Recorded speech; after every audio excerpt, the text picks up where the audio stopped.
మన భారతదేశంలో పురాణ కాలం నుండి ప్రసిద్ధి చెందిన పట్టణాల్లో ఒకటి పూరి. ఈ పట్టణం ఒరిస్సా రాష్ట్ర రాజధాని అయిన భువనేశ్వర్ కు 60 కిలోమీటర్ల దూరంలో ఉంది. ఈ పట్టణాన్ని పూర్వం పురుషోత్తమ క్షేత్రమని, శ్రీ క్షేత్రమని కూడా పిలిచేవారు. ఈ పట్టణంలో విష్ణువు జగన్నాథుని పేరిట కొలువై పూజలందుకుంటున్నారు. ఈ ఆలయం వైష్ణవ దివ్య దేశాల్లో ప్రముఖమైంది మరియు హిందువులు అతి పవిత్రంగా భావించే చార్ ధామ్ పుణ్యక్షేత్రాల్లో ఒకటి. ఈ ఆలయాన్ని 1078లో కళింగ పరిపాలకుడైన అనంతవర్మ చోడగంగాదేవ ప్రారంభించగా ఆయన మనవడైన రాజా అనంగ భీమదేవ్ పాలనలో పూర్తయింది. అంతకుముందు అక్కడున్న ఆలయాన్ని ఇంద్రద్యుమ్న మహారాజు కట్టించారని అంటారు.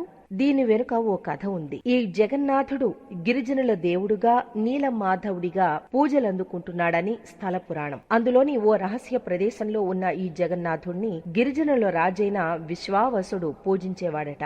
విషయం తెలుసుకున్న ఇంద్రద్యుమ్న మహారాజు ఆ రహస్యాన్ని కనిపెట్టడానికి విద్యాపతి అనే బ్రాహ్మణ యువకుణ్ణి అడవికి పంపుతాడు. విశ్వావసుడి కూతురైన లలితను విద్యాపతి ప్రేమించి పెళ్లాడతాడు. ఈ జగన్నాథ విగ్రహాన్ని చూపించమని పదే పదే ప్రాధేయపడుతున్న అల్లుడి విన్నపాన్ని కాదనలేని ఆ సవరరాజు అతని కళ్లకు గంతలు కట్టి గుడి దగ్గరకు తీసుకువెళతాడు. విద్యాపతి ఆ దారి తెలుసుకునేందుకు తెలివిగా తాను వెళ్లే ఆ దారి పొడుగున ఆవాలు జారవిడుస్తాడు. కొన్నాళ్లకు అవి మొలకెత్తి దారి స్పష్టంగా తెలుస్తుంది. దీంతో వెంటనే అతడు ఇంద్రద్యుమ్న మహారాజుకు కబురు పెడతాడు. రాజు అడవికి చేరుకునేలోగా అక్కడ ఆ విగ్రహాలు మాయమవుతాయి. దీంతో ఇంద్రద్యుమ్నుడు నిరాశతో నిరాహార దీక్ష మొదలుపెట్టి అశ్వమేధ యాగం చేస్తాడు. నీలాచలం మీద ఓ ఆలయాన్ని నిర్మించి నరసింహస్వామి విగ్రహాన్ని ప్రతిష్ఠిస్తాడు. ఒకనాడు ఆయన అక్కడే నిద్రిస్తూ ఉండగా జగన్నాథుడు కలలో కనిపించి సముద్ర తీరంలో చాంకీ నది ముఖద్వారానికి వేప కొయ్యలు కొట్టుకొస్తాయని, వాటితో విగ్రహాలు చేయించమని ఆదేశిస్తాడు. కొయ్యలైతే కొట్టుకొచ్చాయి కాని విగ్రహ నిర్మాణానికి ఎవ్వరూ ముందుకు రాలేదు. ఏం చెయ్యాలా అని రాజు ఆలోచిస్తున్న సమయంలో దేవశిల్పి విశ్వకర్మ ఓ వికలాంగుడి రూపంలో వస్తాడు. తానొక్కడే రహస్యంగా ఓ గదిలో విగ్రహాలకు రూపకల్పన చేస్తానని, ఆ సమయంలో పచ్చి మంచినీళ్లు కూడా ముట్టుకోనని, ఆ 21 రోజులు అటువైపు ఎవ్వరూ రాకూడదని, తన పనికి ఆటంకం కలగకూడదని షరతులు విధిస్తాడు.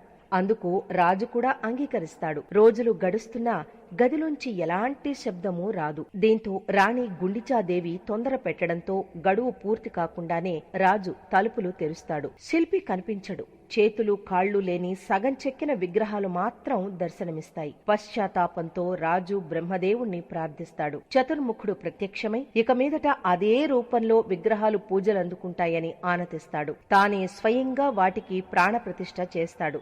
అందుకే పూరి ఆలయంలోని విగ్రహాలకు అభయహస్తం, వరదహస్తం కనిపించవు. చతుర్దశ భువనాలను వీక్షించడానికా అన్నట్లు ఇంతింత కళ్లు మాత్రం ఉంటాయి. దేశంలో ఎక్కడా లేని విధంగా పూజలందుకుంటున్న ఇక్కడి ఈ దారు దేవతా మూర్తులను 8 నుంచి 12 లేదా 19 సంవత్సరాలకోసారి మార్చి నూతన దేవతా మూర్తులను ప్రతిష్ఠిస్తూ ఉంటారు. దీన్ని నవకళేబర ఉత్సవంగా నిర్వహిస్తారు. ఈ ఆలయ ఆధ్వర్యంలో జరిగే ఉత్సవాలన్నింటికల్లా ముఖ్యమైంది జగన్నాథ రథయాత్ర. జగన్నాథ రథయాత్రగా పిలువబడే ఈ రథయాత్రలో లక్షలాది మంది భక్తులు పాల్గొంటారు. సాధారణంగా ఏ హిందూ ఆలయంలోనైనా సరే ఊరేగింపు నిమిత్తం మూల విరాట్టును కదిలించరు. అందుకు ఉత్సవ విగ్రహాలు ఉంటాయి. అలాగే ఊరేగింపు సేవలో ఏటా ఒకే రథాన్ని వినియోగించడం అన్ని చోట్ల చూసేదే. ఈ సంప్రదాయాలన్నింటికీ మినహాయింపు ఒడిశాలోని ఈ పూరి జగన్నాథ స్వామి ఆలయం. బలభద్ర సుభద్రలతో సహా ఈ ఆలయంలో కొలువైన జగన్నాథుణ్ణి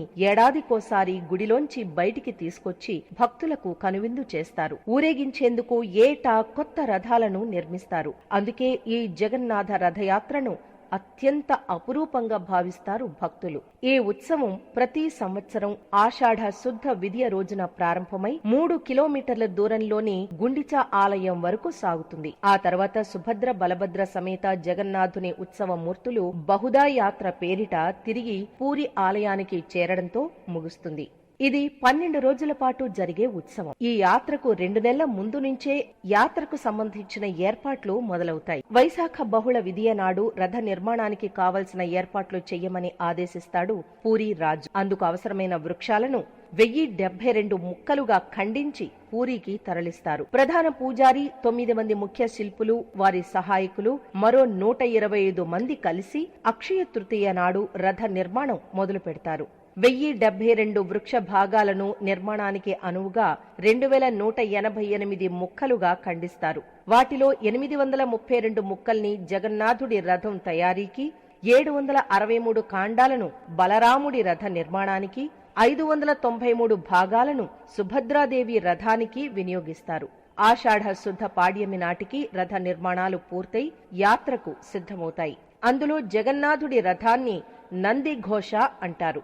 45 అడుగుల ఎత్తున ఈ రథం 16 చక్రాలతో మిగతా రెండింటికన్నా పెద్దదిగా ఉంటుంది. ఎర్రటి చారలున్న పసుపు వస్త్రంతో నంది ఘోషను అలంకరిస్తారు. బలభద్రుని రథాన్ని తాళధ్వజం అంటారు. దీని ఎత్తు 44 అడుగులు, 14 చక్రాలుంటాయి. ఎర్రటి చారలున్న నీలి వస్త్రంతో ఈ రథాన్ని కప్పుతారు. ఇక సుభద్రాదేవి రథం పద్మధ్వజం. దీని ఎత్తు 43 అడుగులు, 12 చక్రాలుంటాయి. ఎర్రటి చారలున్న నలుపు వస్త్రంతో పద్మధ్వజాన్ని అలంకరిస్తారు. ప్రతి రథానికి 250 అడుగుల పొడవు, 8 అంగుళాల మందం ఉండే తాళ్లను కడతారు. ఆలయ తూర్పు భాగంలో ఉండే సింహద్వారానికి ఎదురుగా ఉత్తరముఖంగా ఈ 3 రథాలను నిలబెడతారు. రథయాత్ర మొదటి రోజున మేళతాళాలతో గర్భగుడిలోకి వెళ్లే పండాలు అని పిలువబడే ఇక్కడి పూజారులు ఉదయకాల పూజాధికాలు నిర్వహిస్తారు. శుభముహూర్తం ఆసన్నమవ్వగానే మణిమా అని పెద్ద పెట్టున అరుస్తూ రత్నపీఠం మీది నుంచి విగ్రహాలను కదిలిస్తారు. మణిమా అంటే జగన్నాథ అని అర్థం. ఆలయ ప్రాంగణంలోని ఆనంద బజారు, అరుణ స్తంభం మీదుగా వాటిని ఊరేగిస్తూ బయటికి తీసుకువస్తారు. ఈ క్రమంలో ముందుగా దాదాపు 5.5 అడుగుల ఎత్తుండే బలరాముని విగ్రహాన్ని తీసుకువస్తారు. బలభద్రుణ్ణి చూడగానే జై బలరామ, జై జై బలదేవ అంటూ భక్తులు చేసే జయ జయ ధ్వానాలతో ఆ ప్రాంతమంతా మారుమోగిపోతుంది. బలరాముని విగ్రహాన్ని ఆయన రథమైన తాళధ్వజంపై ప్రతిష్ఠింపజేస్తారు. అనంతరం ఆ స్వామి విగ్రహానికి అలంకరించిన తలపాగా, ఇతర అలంకరణలను తీసి భక్తులకు పంచిపెడతారు. వాటి కోసం భక్తులు ఎగబడతారు. అనంతరం ఇదే పద్ధతిలో సుభద్రాదేవి విగ్రహాన్ని కూడా బయటికి తీసుకొచ్చి పద్మధ్వజం అనే రథం మీద ప్రతిష్ఠిస్తారు. ఇక ఆ జగన్నాథుణ్ణి దర్శించుకునే క్షణం ఎప్పుడెప్పుడా అని తహతహలాడిపోతూ ఉంటారు భక్తులు. దాదాపు 5 అడుగుల 7 అంగుళాల ఎత్తుండే జగన్నాథుని విగ్రహాన్ని ఆలయ ప్రాంగణంలో నుంచి బయటికి తీసుకువస్తుండగానే జయహో జగన్నాథ అంటూ భక్తి పారవస్యంతో జయ జయ ధ్వానాలు చేస్తారు. ఇలా 3 విగ్రహాలను రథాలపై కూర్చుండబెట్టే వేడుకను పహాండి అంటారు. ఈ దశలో కులమత భేదాలు లేకుండా అందరూ జగన్నాథుని విగ్రహాన్ని తాకవచ్చు. ఈ 3 విగ్రహాలను తీసుకొచ్చే వారిని దైత్యులు అంటారు. వీరు ఇంద్రద్యుమ్న మహారాజు కన్నా ముందే ఆ జగన్నాథుణ్ణి నీలమాధవుడి రూపంలో అర్చించిన సవరతెగ రాజు విశ్వావసు వారసులు. ఆలయ సంప్రదాయాల ప్రకారం ఊరేగింపు నిమిత్తం మూల విరాట్టులను అంతరాలయం నుంచి బయటికి తీసుకొచ్చి రథాల మీద ప్రతిష్ఠింపజేసే అర్హత వీరికి మాత్రమే ఉంటుంది. సుభద్ర, జగన్నాథ, బలభద్రులు రథారూఢులై యాత్రకు సిద్ధంగా ఉండగా పూరి సంస్థానాధీశులు అక్కడికి చేరుకుంటారు. జగన్నాథుడికి నమస్కరించి రథం మీదికెక్కి స్వామి ముంగిట బంగారు చీపురుతో శుభ్రం చేస్తారు. ఈ వేడుకను చెరాపహార అంటారు. అనంతరం స్వామిపై గంధం నీళ్లు చిలకరించి కిందికి దిగి రథం చుట్టూ 3 సార్లు ప్రదక్షిణాలు చేస్తారు. ఇదే తరహాలో బలరాముణ్ణి, సుభద్రాదేవిని అర్చించి వారి వారి రథాల చుట్టూ కూడా ప్రదక్షిణలు చేస్తారు.